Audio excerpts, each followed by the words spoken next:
Fortum has posted an adjusted EBIT of 115 million euros in the second quarter. The Nordic energy firm said its first half earnings were affected by low generation volumes and market prices. Delighted to welcome back to the show Markus Rauramo, who is the CEO and president of Fortum. Markus, look, let me go through this from the beginning again for our viewers as well. You've been the boss since 2020. My copy here says leading the Finnish energy giant through one of the most dramatic turnarounds in European utility history. How's it going? Yeah, thank you very much. It was quite a turbulent ride back in from 2020 until 2022. After that, we've sold our stake in Uniper. We wrote down our Russian business, and we have been focusing on the clean Nordic generation with our hydropower and nuclear assets. Now the company is in financially very good shape. So last year we posted earnings, comparable operating profit of 1.3 billion, and this spring from that we paid the highest dividend ever. Now we have net indebtedness of 0.9 times, so the leverage is low.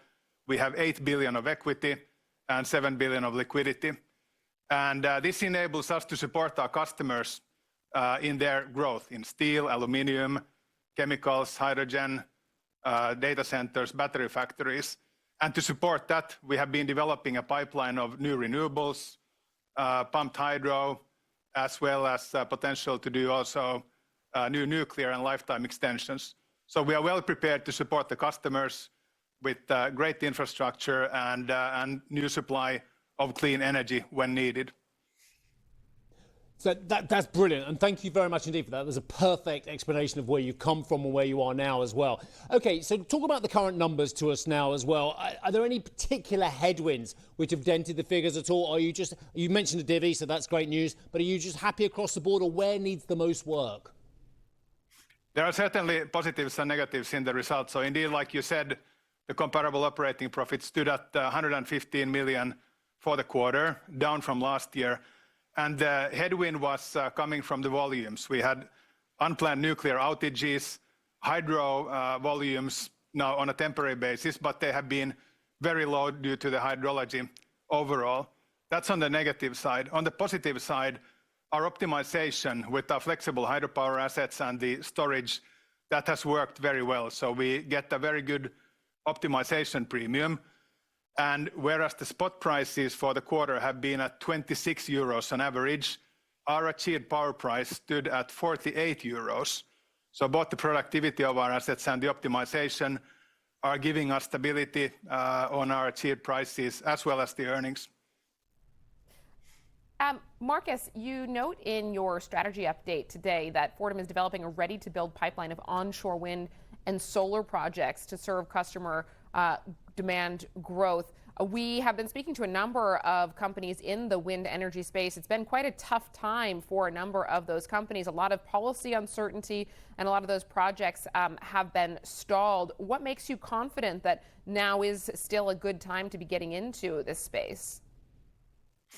If you look at what is happening in the electrification and decarbonization to reach climate goals, to reach the promises that companies have been making, that will require huge electrification in the sectors I mentioned: steel, chemicals, aluminium, data centers, battery factories.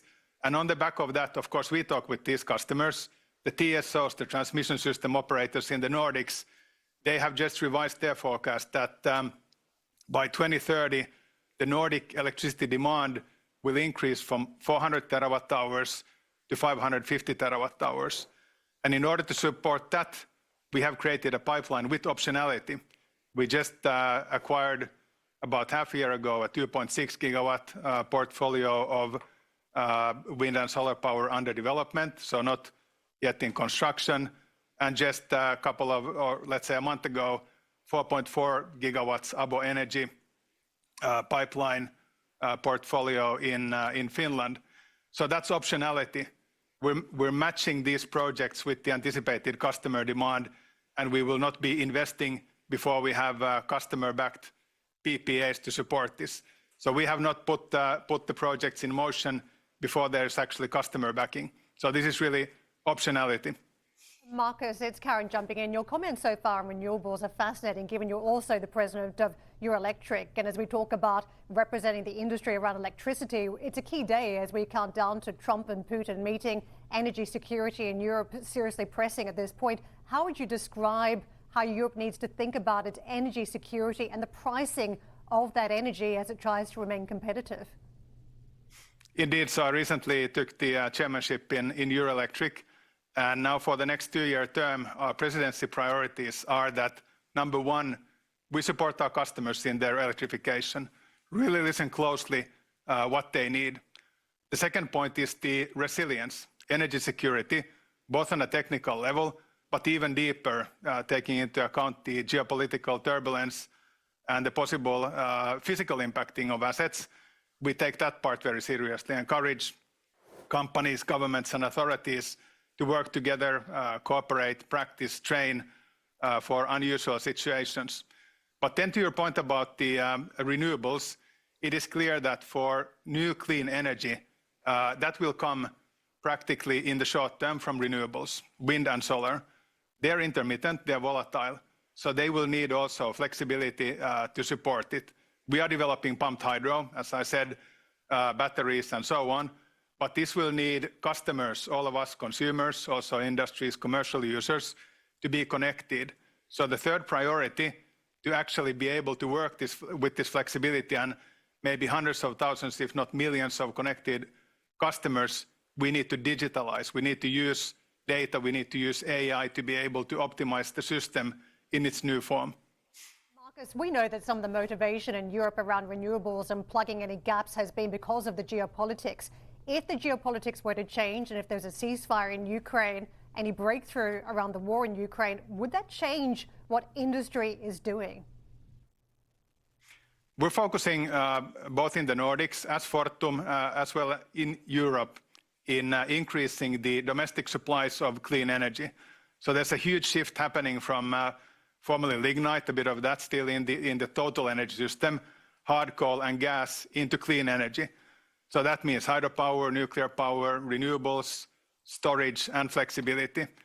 And clearly customers, consumers have a preference for clean products.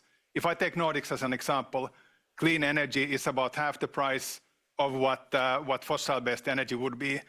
So the case for our customers, be it private or be it industrial, and for ourselves as producers, the case for clean is a very clear one. Markus, I want to ask about nuclear as well, because I know you're looking at feasibility studies in Sweden and Finland, partnership with EDF too, about trying to bring in some collaboration here with other rivals and potentially partners in the industry. I know that nuclear, at least stateside in terms of sentiment, has shifted enormously in the last 5 years. Pew Research had a study out recently saying now 60% of Americans support the construction of more nuclear power plants. How does it look in the Nordics? Do you think sentiment is behind you? The Nordic sentiment, public sentiment backing nuclear is very strong, so the support is even higher. I'm really happy, of course, about that. So Finland and Sweden have been open for all production forms of clean power, be it hydropower, nuclear power, or renewables. And I'm really happy to see that Europe is also taking the stance that they're looking neutrally at all CO2-free power. I think that's important that as Europe, we keep all the tools in our own hands, so we don't close out options. That makes our possibility to achieve the energy transition, as it's going to happen, a bit easier. But that also requires that we do invest and take seriously the European supply chains. That comes to equipment, that comes to nuclear fuel, comes to the different steps of the process. Markus, I want to go back to your first answer where you talked about the increasing demands for energy across the board, and you snuck in there the words data centers. Hugely contentious all over the world, the amount of energy, the amount of resource, namely water as well for cooling, that these data centers are sucking out of the system as well. How contentious is it in terms of who you supply and who you don't, and actually the data centers taking voracious amounts of that energy?